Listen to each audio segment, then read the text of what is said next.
going outside is foreign. Look, bro, I've been looking. Malls are done. Malls are essentially empty. Finished. And it's so sad. All of them. You know that used to be a social place. Nigga, the movies is on his last leg. And the movies was the greatest thing on God green earth. I'm going to keep it real with you. Even when I go to the movies today, it's still like, it's still like give you a feeling like, bro, yeah. Especially the if it's smell, the movie you want to see. The movie you want to see, yeah. The smell. I love the movies. I don't want it to end. I love the movies. I'm right there with you. I'm a fan of the movies. I swear I will never stop going. I will love the movies. It's almost like a therapy. It's like, oh shit, the movies. You know what I'm saying? It's like the movies on his last leg. Malls are done. Like everything sociable that we used to do to be social is finished. And I'm like, damn, what is going on? Welcome to a new episode of the Disclaimer Podcast. Disclaimer, we on this show do not mean any harm to anybody mentally, physically, or emotionally. We're just here for entertainment purposes and entertainment purposes only. We got a special guest, man. Special guest getting down with us today, man. The one, the only. See Legal for the People, man. Disclaimer Podcast, man. See I'm glad to be Legal here. for the People, man. Finally got my guy on, man. Real informative dude.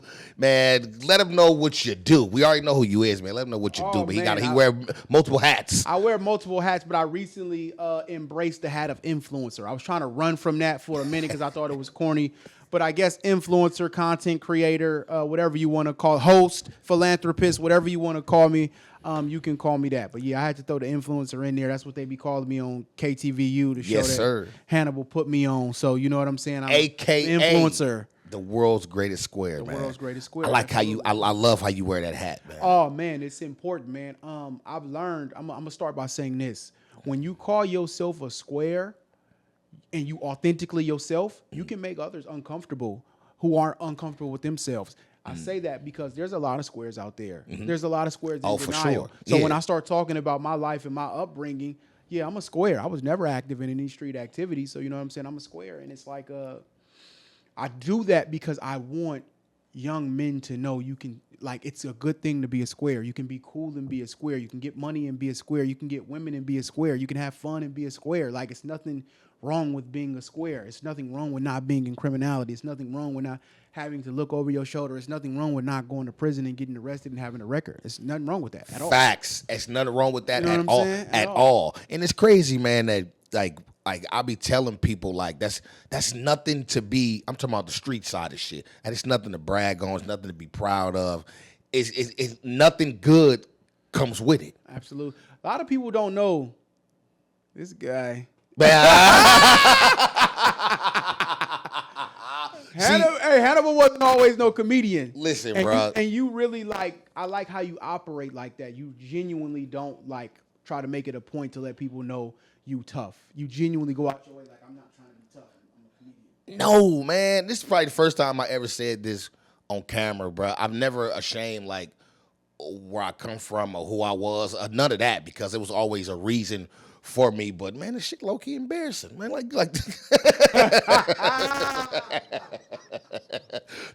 Bro, I do not like nothing. I don't like street activity. I don't like bruh, I'm telling you, bruh, because when you lived it, not even just street activity, the ghetto. One thing the ghetto and the hood did teach us, because you could be a square who came up in the hood too, though, for sure. One thing, it teaches us survival, shit like that, you know.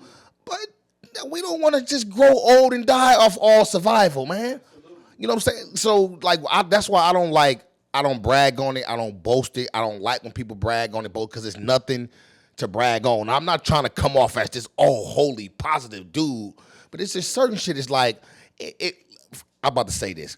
If you don't want to, and it might sound weird, I don't want to hear a creepy crawlers, pedophiles, or you know what I'm saying? Or what can I say? Or creepy niggas. I don't want to hear them niggas brag about and boast about creepy shit. You know what I'm saying? I'm serial killers, or I can name hella different shit. So, nigga, not finna indulge in shoot 'em up, bang, bang. Nah, none of that shit, man. Ain't none of that shit good, bruh. Like, for real. What's funny is, as a person who grew up in the hood, who grew up on Section 8 WIC vouchers, food stamps when we had to rip them out the pack. Most people in the hood are actually squares. Everybody that lives in the community ain't shot nobody, ain't sold no dope, wasn't outside hanging out. They probably was playing football and all that, but they wasn't engaged in no street activity. So a lot of people that grew up in the hood are just like me. Exactly. You wasn't involved in nothing. You just lived in this environment. Exactly. You was a square. Exactly. You was an onlooker. You knew what was going on, but you didn't get involved. And that's cool. And that's you know cool. What I'm saying? Them be the dudes. Cool. Them be the dudes to be. They be. Oh, you don't know me. You know who I'm from. I don't give a where you from. What the fuck that got to do with? Oh, you know where I'm from. I don't give a.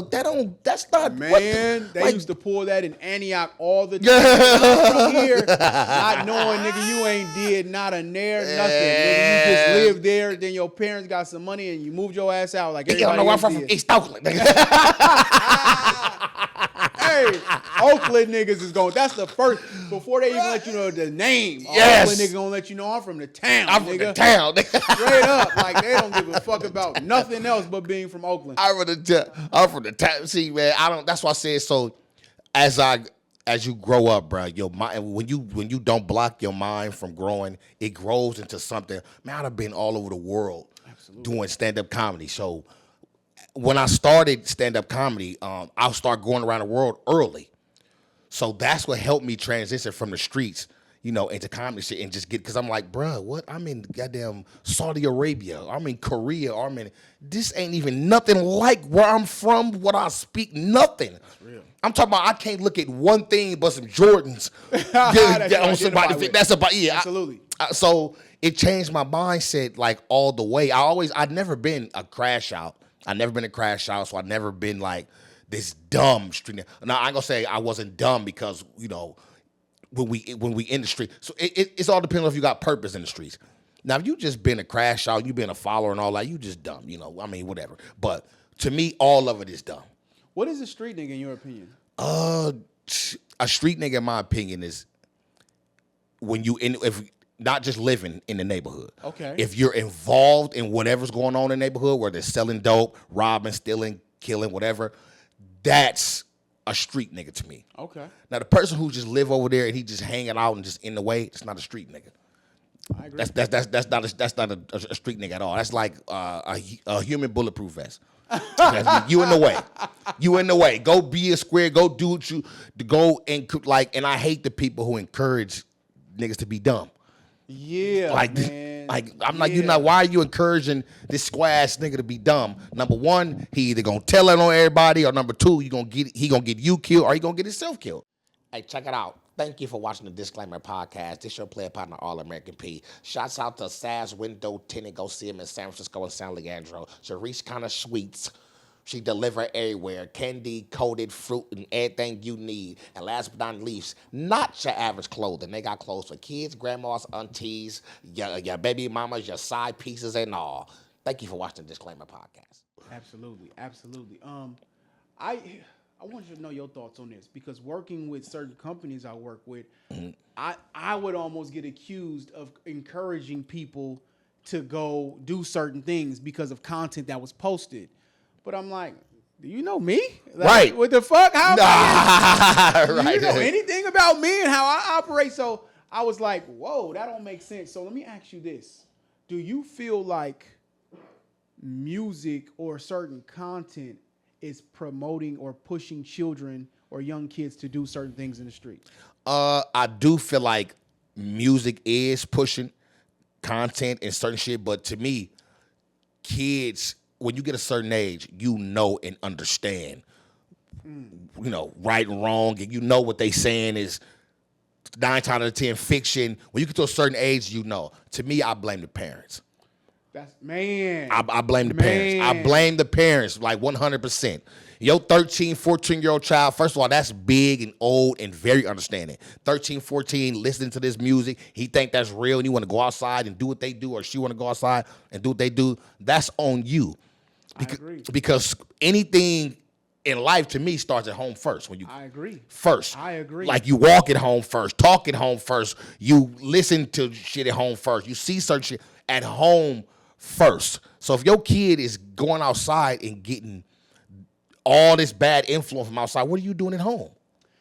And this is why I bring this up, because I'm starting to see a trend. Because like, if you look at the stats, the kids don't read well, the Right. kids don't write well, the kids don't, you know what I'm saying? They can't spell. So the kids essentially are illiterate, a lot of them. Right. And I'm seeing a lot of people, oh, it's the schooling, oh, it's the teachers, oh, it's the rappers, oh, it's the platform. I'm seeing a lot of deflection, but I am one of the few people that believes everything starts at home, just because we all knew fake from reality. We all knew good from bad. We all knew entertainment from real life. We Right. all knew how to separate the two, and we all knew, okay, I need to learn how to read. I need to know how to write. I Right. need to know how to spell. We all knew, and all of this started at home.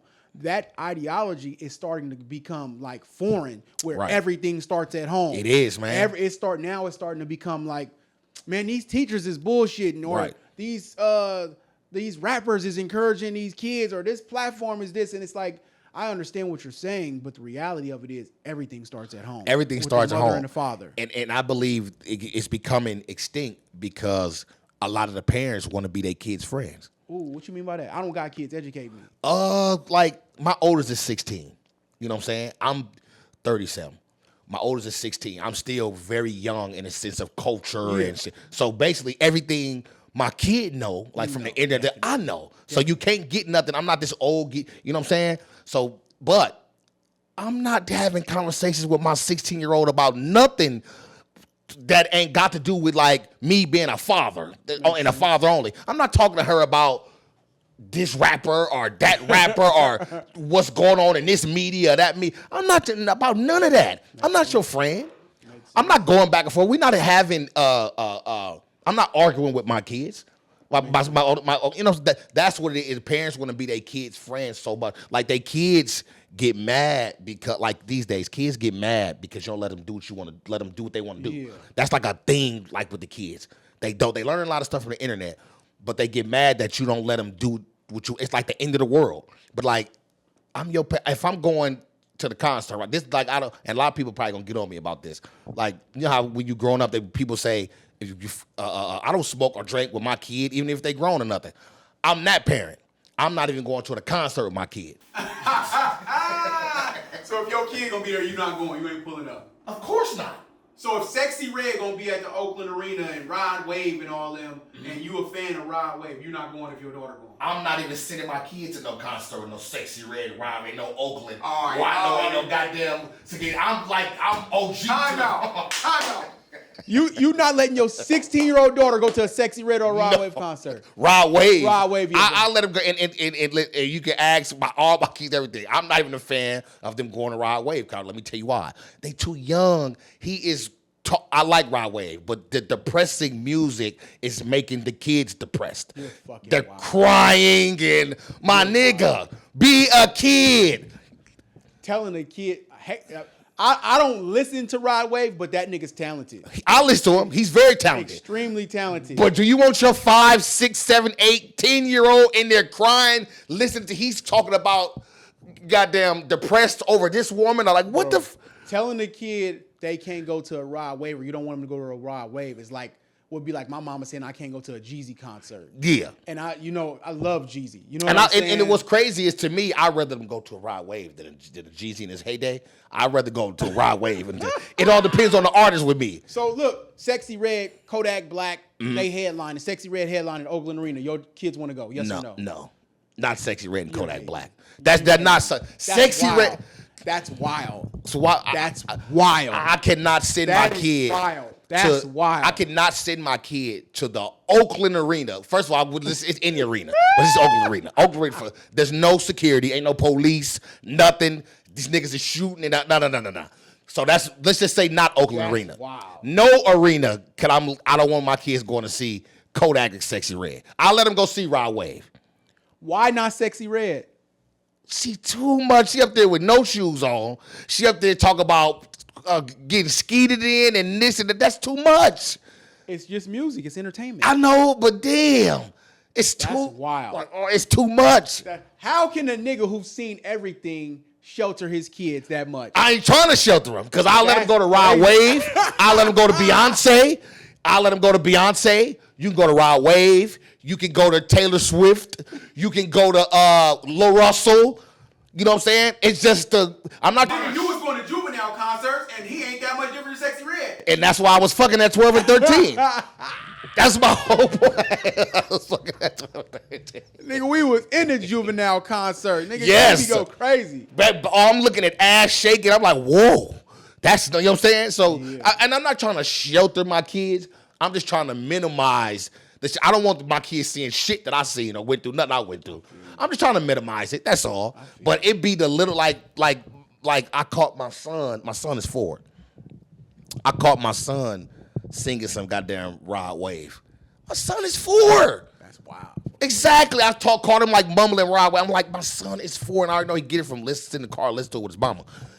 My son is 4. Why is my son singing depressed music at 4? Heart been broke so many times. It's like, bruh. You look on TikTok. I'm looking at my daughter TikTok. She got Rod Wave playing in the background like she just going through all type of shit. Motherfucker, you going through what? Yeah. You got your room look like goddamn an apartment. Fuck shoes and clothes and all. Like, you have a wonderful life. That Like, what the fuck? That's funny as fuck. How you questioning these kids? How you questioning your parents? You're like, what Hey, the fuck? look, am I fucking up? You know, fucking. I ain't trying to be the perfect parent, but it's like, where did all this goddamn? Are you stressing about school? You know, that's the only thing you got to do is go to school. That make hella sense. Like, I don't shelter my kids where they can't go nowhere and shit like that. I just minimize and I watch where they go. That's it. That makes sense. Yeah, but Sexy Red and Kodak Black, nah. Kodak Black look like a Glorilla? dolphin. No, Glorilla? Megan Thee Same Stallion? thing. It's Sexy Red. Glorilla is like Kodak, for example. Why would I let my kids go talk about popping it, perping, turning the gremlin, top of the what the fuck, nigga? You talk about being a dope fiend. I don't want to send the kids into that. Damn. That's why I say they go see B, they go see Sierra.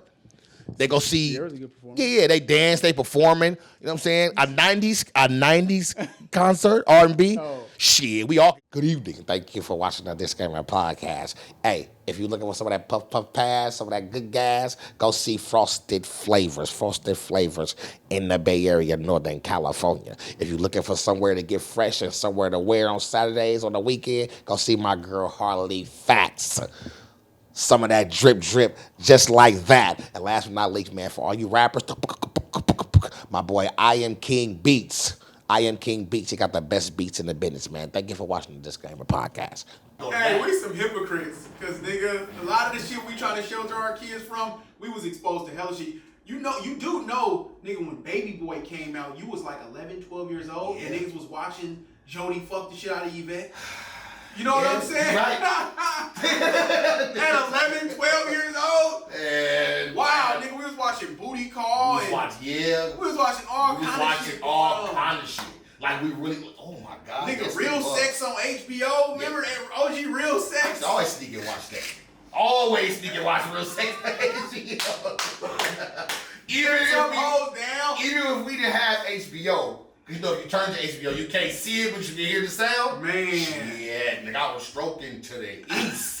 It's stroking to the west. But I think I'm one of those people. I think, man, I think balance is necessary. Meaning, don't shelter them too much. Don't expose them too much. That's me. Just keep a healthy balance right there, because I want you to be able to see what's going on, but I don't want to expose you to too much too soon, because it'll be too much. That's you me. know what I'm saying? I'm the balance part for real. Like, all my kids think I'm the goddamn the mean dad, the boogeyman, and shit like that. I don't mind playing that because they need the balance. Because they mamas is like, they more lenient, and you know what I'm saying? And on the flip side with the concert shit though, I'll let my kids go to concerts like as long they can't go without like an adult. Makes sense. And I That mean like a makes main sense. adult. You got to go That with your makes mom. sense. You got to go with your mom, one of your aunties who I really trust, or you know what I'm saying? That makes type of sense. shit. That makes sense. That So makes I'm that type of parent. Which is crazy, because we from the city, meaning we was all downtown in different neighborhoods. We was everywhere. Young, nigga. Bro, young. we used to catch the bus. We used to have fun. I used to catch the 15 to the 38 to Fillmore, because I Yeah. played for the Seahawks. But Right. I lived in a Point. You know what I'm saying? Right. And then I lived over by Sunnydale in Saddleback. If you from the city, you know where that's at, next Mm-hmm. to the Cow Palace. And I used to catch the 15 to the 38 all the way to Fillmore, nigga. I was 8, 9, 10 years old. That's amazing. Do you listen, bro? You know what I'm saying? You know how Going far that is That's hella for an far. 8, 9-year-old? That's crazy. But that's To the amazing. neck. You know what I'm So I be saying? looking at kids today because some parents be like on their some kids they don't let their parents. They getting these kids Ubers and giving them rides. I be like, you what the fuck? What? Bruh, first of all, these days, and this might sound crazy, I would trust my kid on the bus before I trust them in the Uber or Lyft with somebody. That actually makes sense. No, for real. Like, that actually why makes did? sense. Because when we called the bus, bro, the bus was cool. Ain't nobody think about you on the bus. Everybody mind their business. Everybody on the bus. Number one. Number two, we knew people on the bus, but you ain't like that somebody. now. But right, why you don't like people? To me, people spoil their kids too much with rides and like, bro, come on, man. That's why the kids so late. That's why you just said they can't. They having a hard time reading, and they having a hard time. I think that's from the internet, from the phones. Yeah, might be that too. Because a lot of the stuff, like one of the things that's rolling out in schools now, in California especially, is they taking phones out of school. What? Yeah, when you go to school, they got to put it in the pouch, like at the comedy show. You go see Dave Chappelle or something, and lock your phone up. Some schools doing that, and some schools doing I forgot this other thing. And I like it. I like it because it's going to help kids get back to reading and learning how to write and read and shit for class, each class basically. Damn. I agree with that. I agree with that, man. Damn. Kids in class giggling on their phones, next thing you know, the class over with. Y'all ain't did no work. Y'all ain't did shit. Y'all ain't got the homework assignment, nothing. So I think that's where the problem lies, just what you said about kids not knowing the reading level and shit like that. Because it's getting ridiculous, man. It's like, to me, kids don't have fun no more. Yeah, going outside is foreign. Look, bro, I've been looking. Malls are done. Malls are essentially empty. Finished. And it's so sad. All of them. You know that used to be a social place. Nigga, the movies is on his last leg. And the movies was the greatest thing on God green earth. I'm going to keep it real with you. Even when I go to the movies today, it's still like, it's still like give you a feeling like, bro, yeah. Especially the if it's smell, the movie you want to see. The movie you want to see, yeah. The smell. I love the movies. I don't want it to end. I love the movies. I'm right there with you. I'm a fan of the movies. I swear I will never stop going. I will love the movies. It's almost like a therapy. It's like, oh shit, the movies. You know what I'm saying? It's like the movies on his last leg. Malls are done. Like everything sociable that we used to do to be social is finished. And I'm like, damn, what is going on? What is going on? The internet, man. The internet. Everything is at your fingers, man. You can order food, clothes, pay bills, everything. Or you can order a car, rides. Everything is right at your finger. But you can buy you a car from your phone and pick it up out of a machine. Got the new shit with a like, what the fuck? Hell yeah. Like a vending machine. Yeah. How do these kids exercise social skills though? If you're never necessarily not talking to people, especially new people, how do they work on their social skills? How do they know how to greet somebody, smile, hold a door? How do they learn these things if they're never in a position where they have to be social outside of school with all these people they know? Because going to school with everybody you know is different than you're around strangers. Right. You know what I'm saying? You're right. I don't think they necessarily care about meeting strangers. Well, they do meet strangers, but they meet them on TikTok. To TikTok, then they start a group message. To me, the kids these days are way, way, way more gullible. Oh yeah. They meet new people on TikTok and Instagram, and they becoming friends and besties. How do you know this bro? We didn't do that. We knew his mama down the street. We knew his brother across the street. We knew some way, somehow. We knew, especially one thing we missing is not just communities. We missing neighborhoods. Oh yeah, neighborhoods is extinct, man. When I mean good, we live in this apartment building, or we all live on this block. I knew your mama, you knew my mama. We knew, you couldn't walk past that Miss Jenkins' house if she see you doing something out of pocket. She goes, you know what I'm saying? Nigga, I miss candy houses. Candy houses. I miss candy houses. True story. Ice cream trucks. I miss candy houses, man. It was different going to a candy house. Way different, bro. Different. It was like homemade cookies and just little ices and shit that they can make custom and add a little extra sugar or some candy in the middle or something like that. I promise you ain't ate no nachos that's better than in the candy house. You know what I'm saying? It's like, man, that shit different. But one thing I'm learning though is and something we did really well we kind of studied the wave and we made the adjustment Right. with our Instagram lives. Yeah. You know what I'm saying? Turn the mic a little bit here, right there. One thing I've learned is because it's important to study the youth because that's going to tell you the next current wave on what's going on. Right. And I think one of the things that's why we had so much success. We caught it early with the Instagram live thing before a lot of people was really, really on it. We was kind of on it. Exactly. It. Like, we didn't even know what we had or what we. Yeah, and it's like. I bring that up just because with the youth, especially if you're in entertainment, you have to be studying the youth, have to be looking at the trends of the youth. You have to be seeing. It's more of them than us, easily. It's a lot more, and they kind of shift the narrative. They kind of like push the game in the direction this is going. And we seen something early with that Instagram live, and I started going live, and you started with the prank calls very early, and it'll benefit you to adjust rather than be the old nigga stuck in your old ways. Yeah. Because you can very easily be the old nigga. Oh, man, this shit different, man. This shit, man, I can't miss it. Good evening. Thank you for watching the Disclaimer Podcast. And make sure you go grab you a can of Goat Fuel. Goat Fuel. Some of the best energy drink in the business by yours truly, All-American P, and the GOAT, Jerry Rice of the San Francisco 49ers. Go grab you a can of Goat Fuel. Tell him P sent you. Yes, Lord. If you're not evolving with the times, gotta evolve with the times, man. Time's gonna just roll right over your ass. You're gonna That's be an old bitter nigga. That's a lot of the older comedians. That's a lot of their problems. They be bitter. I don't know. I don't know much about comedy. Educate me. Oh yeah. So a lot of older comedians, like some that you love, some that you don't know, they have an issue with evolving. They don't want to do the internet stuff. They don't want to do. They just want to use their credits from being on Comic View and Def Jam and shit from the 90s, and that they just like, you need to come see me from that, and because at the end of the day, it's about asses in the seats. But and then like they'll get mad at you for getting the opportunity today that they feel like they deserved from shit they did in '93.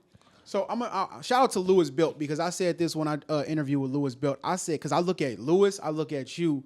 Y'all are people that build platforms and y'all literally help people. Y'all help people. Like Louis had his comedy thing he did at Rob Benz, was helping upcoming comedians. You didn't put me and others on TV and did hella shit and put comedians on your shows. So I thought comedians were a united group. He like, nah, you just met two cool niggas. Yeah, that's so all. Comedy ain't that. Can you educate me on that? Because I thought comedy was more united. Like, yeah, comedy is it's like a fraternity, but comedy is like a broy group type of thing. Like you get it'll be you get 5 or 6 niggas, and y'all just run in a clique, and a few of them get on, and they just put their little people on it. Really, like it's really not like a pass a baton. Got to be a cool nigga. Like for real, you really fitting it for yourself out here. So in comedy, it's not like if a nigga own, he'll help his friends, but he's not helping anybody other than. Nah. It's what in comedy do people might shy away from opportunities if somebody's funnier than them? No. They don't do that? Nah, niggas ain't shy away from no opportunity if they funny. In comedy, the last thing that's going to get you on is being funny. That's the absolute last thing. Yeah, hell no. What? Nigga, some of the funniest niggas in the world you never heard of. I swear to God. That's the last thing that's going to... You said in comedy, say that, you said... In comedy, the very last thing that's going to get you on is being funny. I promise. I've never heard that before. I've never heard that. The very last thing. Can you educate me? Why would you say that? I've never heard that before. Man, just know bro, it's some people that I can... Now, I'm saying that they're funny or not, but it's some people that I can name that, especially in our community, in the black community, they wouldn't know them at all. I mean, at all, because we like funny. We like funny. Yeah, funny. Slap table funny. Yeah, exactly. Nigga, we wouldn't know that comedian, this comedian at all because we don't think he funny. But the nigga is rich as a motherfucker, but he ain't funny at all. You be looking like, how do people find, like, this ain't even halfway. So you say educate you on how. Why do you say the last thing that's going to make you own comedy is being funny? What else do you need in comedy to get on before being funny? All the head honchos, like to call them, the executives and shit like that, all they care about is how much can you sell, how much asses you can put in the seats. So if you can put, like, it was a thing with Amy Schumer a few years ago with Monique and how she felt like she's supposed to get, but it's business. Amy Schumer can sell out a 20,000 seat theater. And if this person who's funnier than her can only sell 5,000 seats, they're going to go with the person who sells 20,000 seats. That's what, at the end of the day, it's about selling, a selling point. How much could you sell? How many people come to see you in the theater, in the movie theater? How many people come to see you when you perform at the comedy club? That's what it's about. Like in the comedy clubs right now. Like I'm in the comedy club business. Right now at this level, I can only sell. I've only sold one theater out my whole career.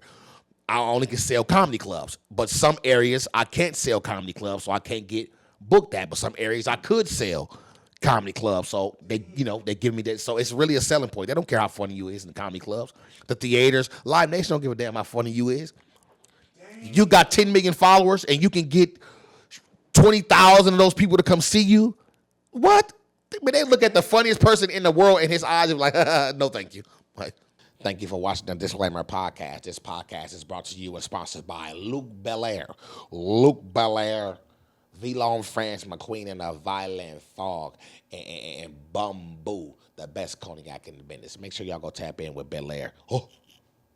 So if a comedian is a headliner, do they get funnier comedians sometimes to open up for them, or do you think some comedians intentionally get people who might not be as funny? Oh, you got top-notch headliners, I won't say their names, who they'll get people who's not as funny at all to open for them. Intentionally, just so to make them hit better, yeah. What? I mean, yeah, for sure, it's a dirty game. You got some black comedians that tell I don't want nobody black opening for me. What? It's a dirty game. What's the thought process by not letting nobody black open? I guess he don't want him doing not similar jokes, but similar premises, and it could be a funny thing too, though. Like I know a black comedian who don't let black comedians open because he's going to get the same funny reaction. He gonna have them slapping tables, laughing, and as he do when he get up and headline. Damn, that's lame. Yeah, it's a dirty game. Some comedians don't let openers sell merch. It's weird, bro. It's like some niggas is mania. Like I'm a person to where when I headline, most of the times I headline now.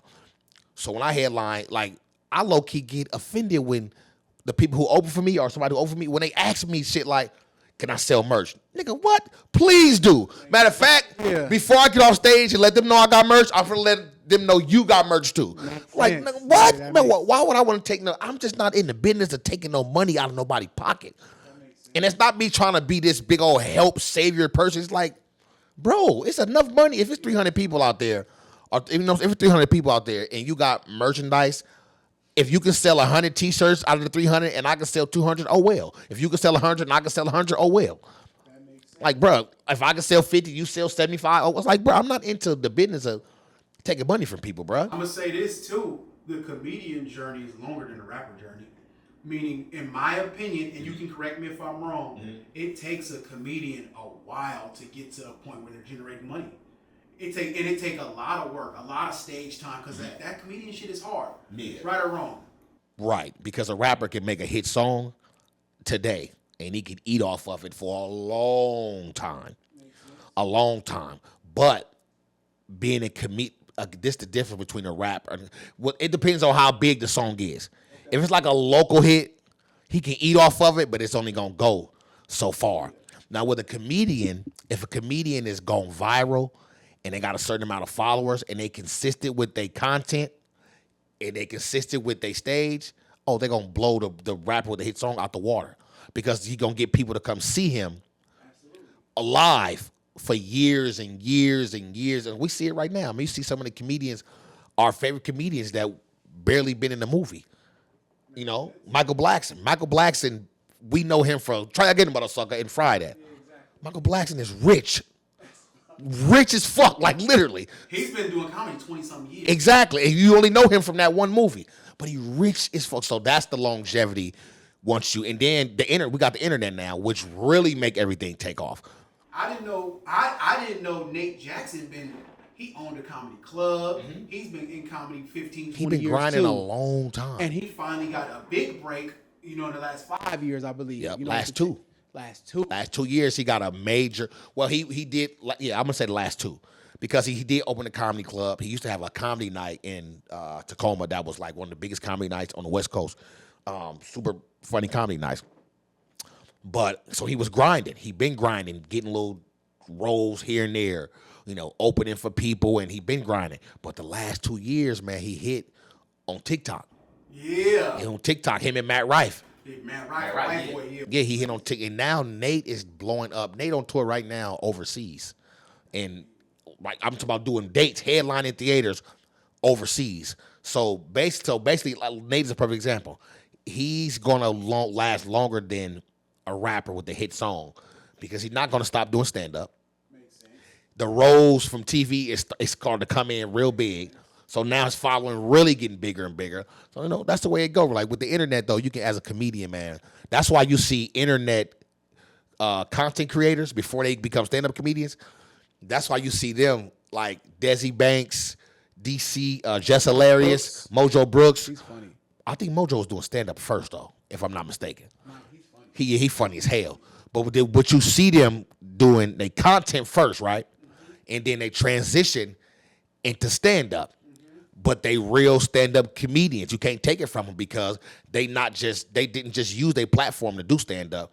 They consistent and you know what I'm saying? So they willing to get better and that's the thing with stand up, man. You got to be willing to get on stage a lot to get better. And the people I just named, that's what they did. Like Lou. Lou started stand up first, but Lou really blew up off online. Mm-hmm. But then he took a step back and really just ran with stand up and really got focused, and now he a beast on stage.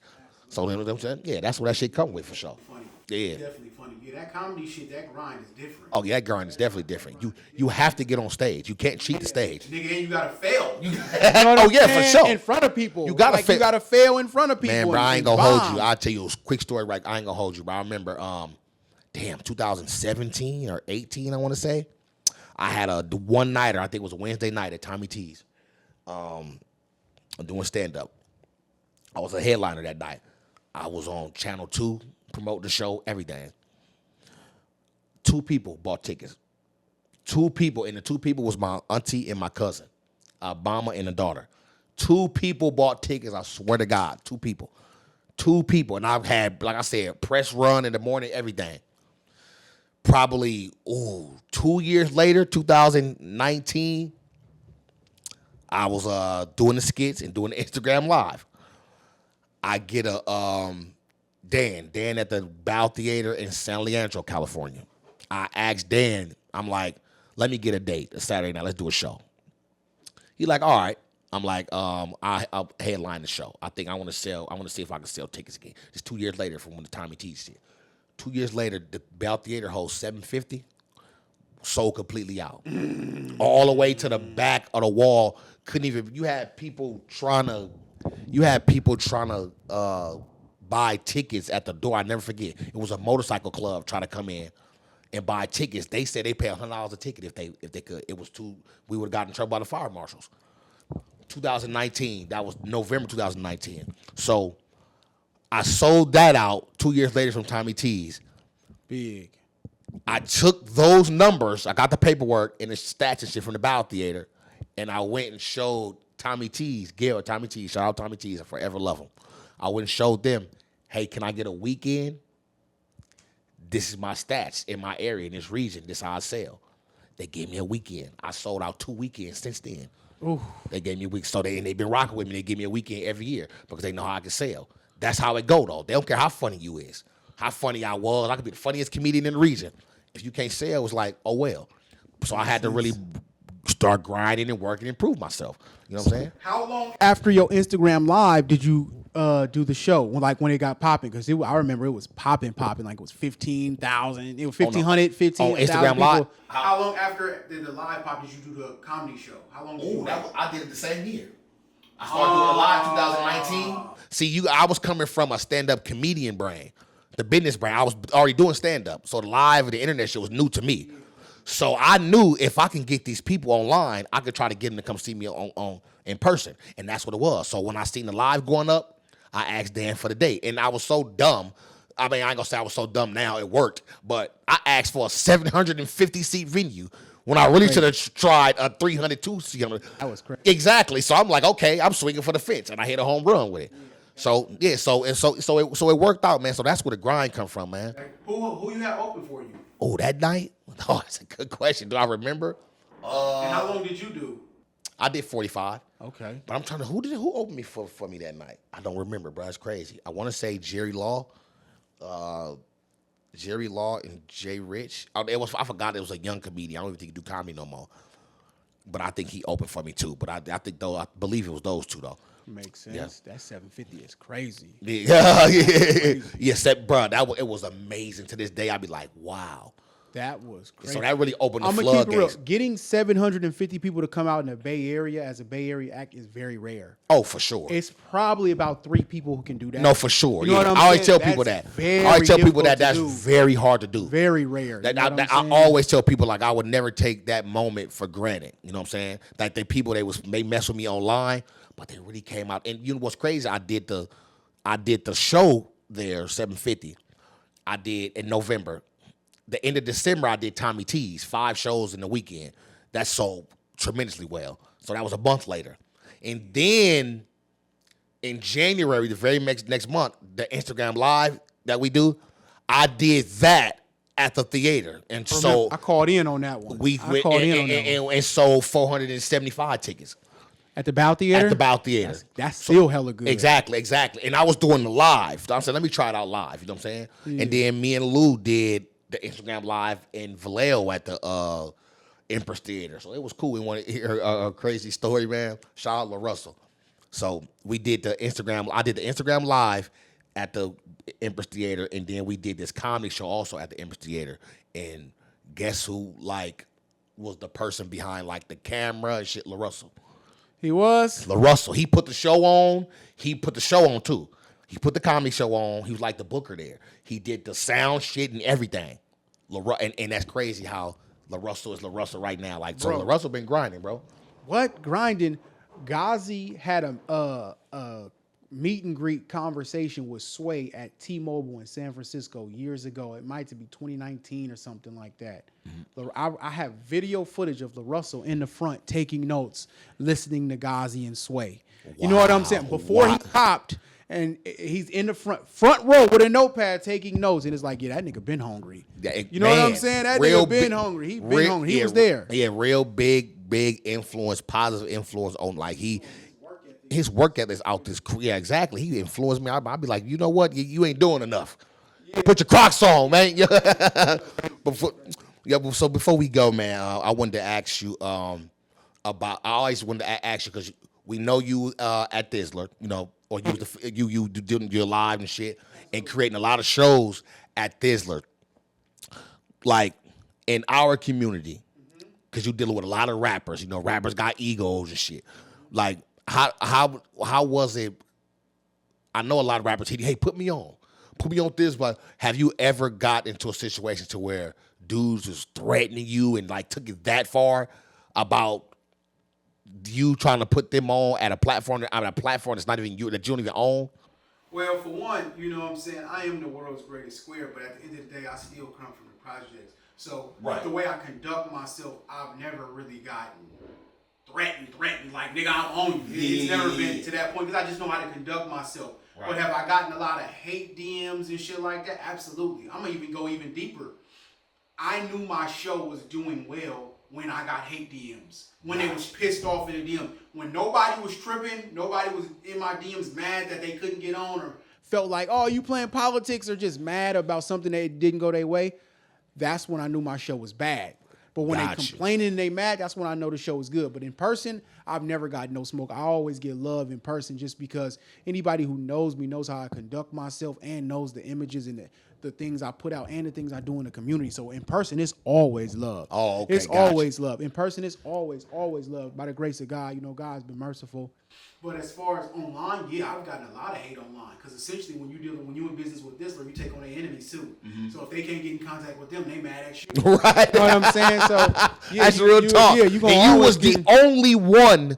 If you were somebody from Texas and really didn't know about this, or did you found out about this, or you would 100% think that was your. Yeah, it was me. I owned it. You know what I'm saying? So you take on a lot of their enemies, but again, I've learned in music, hip hop music, you almost to a certain degree need hate. which is fucked up. Yeah. But the hate literally is the marketing. Oh, for sure. That's why I look You know at what I'm like, saying? rap, Like- what's the rap dude, rap bastard name? 6ix9ine. You know what I'm saying? Like, Yeah. people hate Meek. People hate Meek. People hate all rappers, right? I can't name a rapper who Yeah. everybody like, but except LaRussell. That's why LaRussell's a unicorn. I know he Russell's get his a hate too, unicorn. but yeah, he a unicorn. He's a Everybody love unicorn. LaRussell, man. And in rap, it almost seems like it's a curse if everybody likes you, because then you're going to get overlooked, you're going to get slept on, you're not going to get covered on some of the biggest media outlets, and you essentially need that to get booked across the country. You Right. need that to draw in new viewers.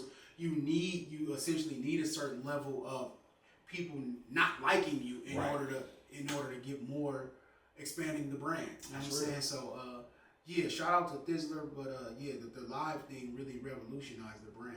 Oh yeah, no question, man. No Yeah, question. it You really really took did. it to like Yeah, they had their own. revolutionized. Remember, definitely shout out to you and Revolutionized. shout out to you, man, for doing that too. Man, Yeah, man. right. Thank you for coming through, man. Anytime. Always love, always appreciate you. Love what you doing. Love what you stand for. Absolutely. Love what you know what I'm saying. Preach. You practice what you preach and all Man, that, man. thank you, Keep bro. doing your thing. We appreciate you for coming through, man. Disclaimer. We on this show do not mean any harm to anybody mentally, physically, or emotionally. We're just here for entertainment purposes and entertainment purposes only. Shouts out to all our sponsors you see here pop up on the screen, man. Luke Belair. Shout out to Go Fuel, to Go J Rice. And one more time, man, shout out to C Legal from the people. Let's talk about it, man. We in the building. Disclaimer. The world's greatest square. I'll see y'all in a minute. Yay!